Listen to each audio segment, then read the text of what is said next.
This is the Night Wolf howling at you, and today we're going to be taking a look at the Rainbow Junior High Bella Parker, part of a Slumber Party line that is coming out. This one I saw at Walmart, and I think it may have been put out early, but oh well. So they've changed kind of the box design. I don't know if this is for all of them or just some of these special sets. I'm not really a big fan of this new design. I kind of prefer the gradient fade into each other more than the more solid coloring at the bottom. But I have to admit, this did stand out a bit more than the other boxes do. They got her name real big on the side, so that'll be kind of nice for those times when the packages are on the top shelf sideways, so you can't actually see what figure's there. Or doll, I mean. On the back, we see her partying with Violet, Madison, oh my god, I can't remember all the names right now. I am totally blanking out. And Sky, right? I really kind of wish they'd put the names on there too. It kind of gets to the point where there's so many different characters that you can't remember who they are. Once again, I kind of feel like Violet, though, has gotten the short end of the stick clothing-wise. As hers seems to be the most boring of them. Let's go ahead and take a look at her.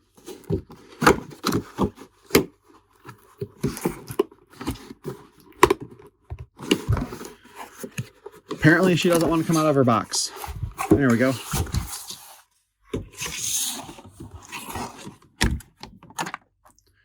We got some informational things here. She comes with sticker sheets you can stick on her face. We'll take a closer look at that. So apparently you can put some stickers over her eyes to make her look like she is asleep. And I'm not going to lie, I feel like that is an extremely bad idea. Especially since I can see them getting stuck to her eyelashes and getting ugly. Oh, look at that mess back there. I don't think we're going to be getting this thing off nice and easily.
Okay, so of course she's got the plastic tabby things that are stuck in the back of her head. I will try to take a pair of pliers to get those out later, but I absolutely loathe when they do this. She comes in a bear suit, which actually does have a hood to it and a little hole in the back to hold all of her hair. So let's try real quick and see if we can get that to work.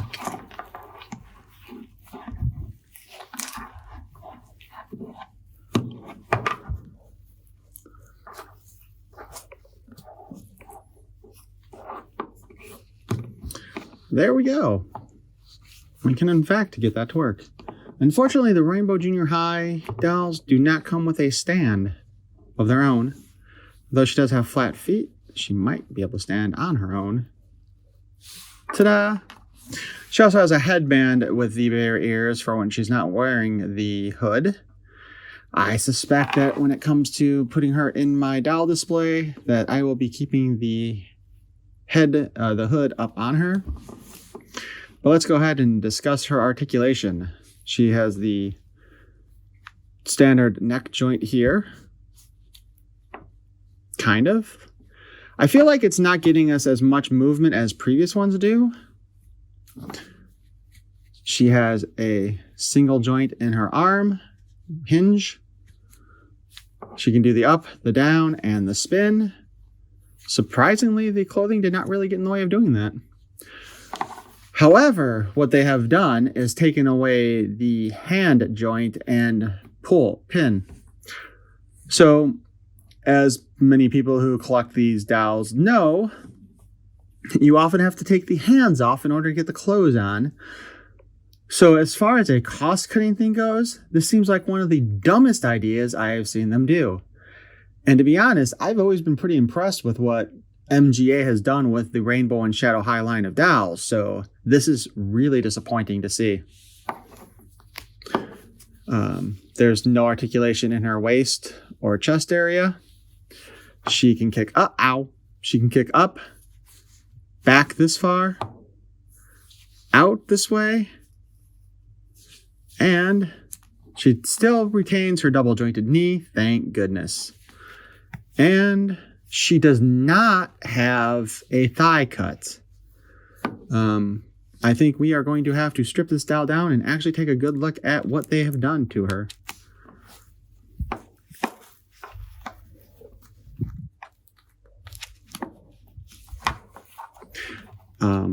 Apparently I can't work Velcro today.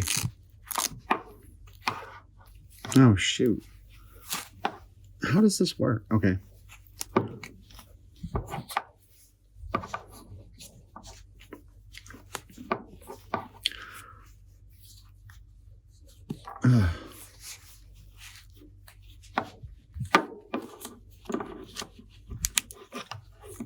Pardon the doll nudity. I'm not going to put stickers on her to try to hide. So let's take a look here. Yep. So they got rid of the thigh cuts. Oh, here. Go look for a little modesty. They got rid of the thigh cut. They got rid of the wrist joint. That thigh cut is, I think that's one of the best parts that they've had in these dolls, because once you get rid of that, you you lose a lot of the posability.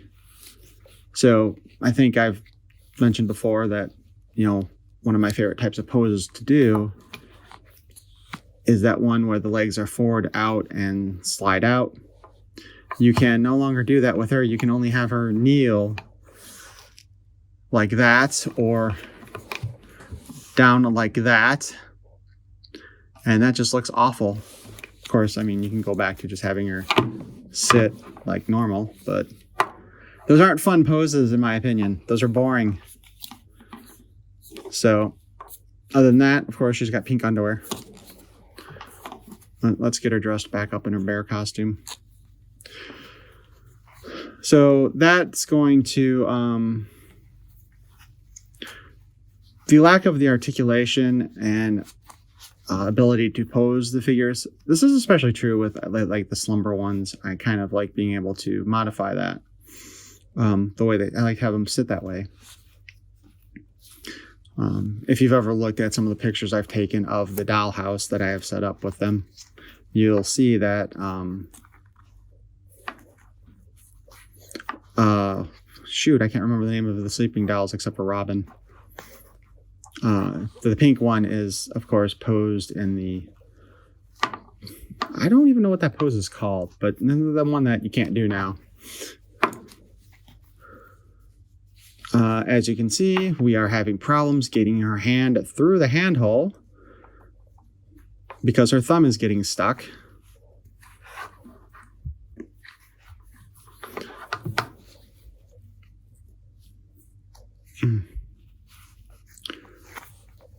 And this is why it was nice when you could pull the hand out.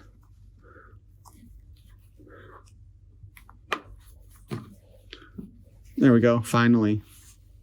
You see how much more time that took than it should have taken if I could have pulled the hand off of there?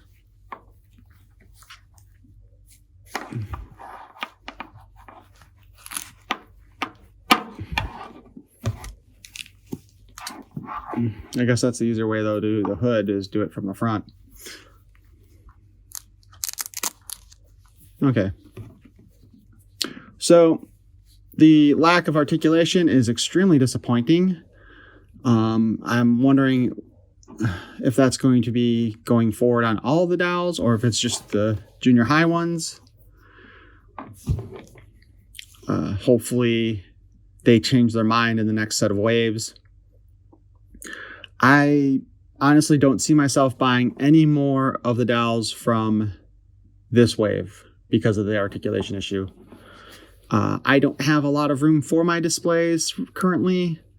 So if you're going to give me a reason not to pick something up, I will go ahead and not pick it up. As far as her accessories go, we have those stickers that you can take off and put over her eyes. I am sorry to say that I am not going to do that. These stickers are also very much, they're kind of ugly, to be honest. And I think what it's supposed to do is be like having like the little cream underneath there to tighten up the skin under her eyes. We also have a set of stickers that you can put on her cheeks or forehead or wherever you want, as shown here, which personally I also think looks kind of silly.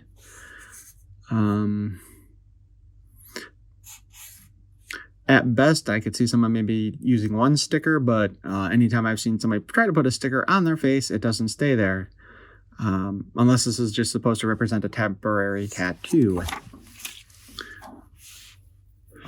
We have this device, which I believe is kind of like a massager type thing that you would roll again to try to tighten up skin.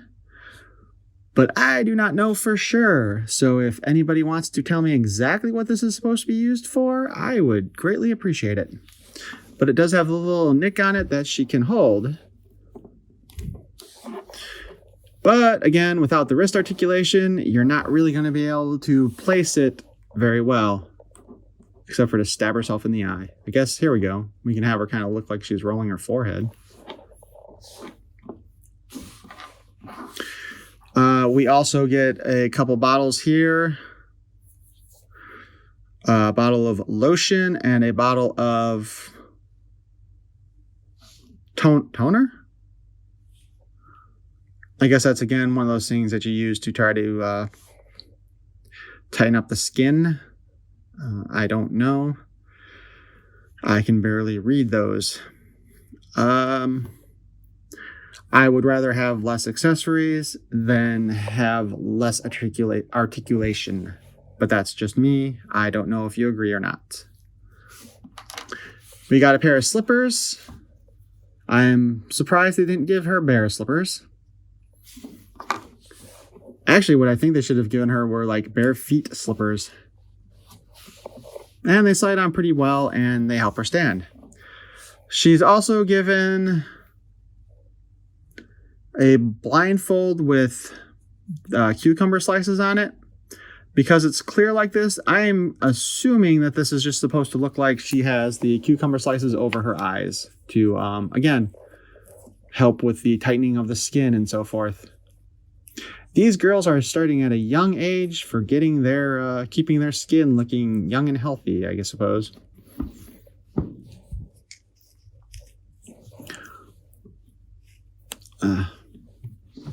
So the cucumbers do cover her eyes pretty well. Although, I'm not going to lie, that's probably another accessory that I'm not going to use display-wise. Though I suppose if you are a kid playing with this doll, you might use that as she's reclining in some kind of chair or bed. And we also have, again, the bear headband, which is really, really hard to get on her head. Which she can wear like this. And I am again going to go with, I prefer the actual hood from her PJs to the bear headband. Another accessory that probably isn't needed, but I can see where people would actually use this one because that allows her to have all of her hair out and in the open instead of just going out the hole in the back. And then she, of course, has her little slumber party picture, pajama party. Oh yeah, there you go too. It's already like, if you take a look at this picture, she's got her knees crossed like that. You can kind of simulate that when she's got the thigh cut, but you definitely cannot simulate that when she does not. So there you go. You know, I've actually never tried to do a leg crossing picture with these things. I should try doing that. Though obviously I won't be able to do that with these dolls. I mean, the overall design, though, is adorable. I just wish they'd kept the articulation intact. If this is how MGA is going to go forward with their dolls, I see myself not buying quite as many in the future. The only other more recent doll that I've picked up is that I got, I believe it's Sky, for that new slime creation one, which kind of goes back to the roots back when I think this toy line evolved from that, what was it, rainbow poop unicorn thing that they were doing. And then they did the large, like, 2 foot tall, kind of thicker rainbow slime dolls. Which, if you look at those, the one doll from that line definitely looks like Amaya. So, I hope you enjoyed this video. Please feel free to like, comment, and subscribe. Peace and love.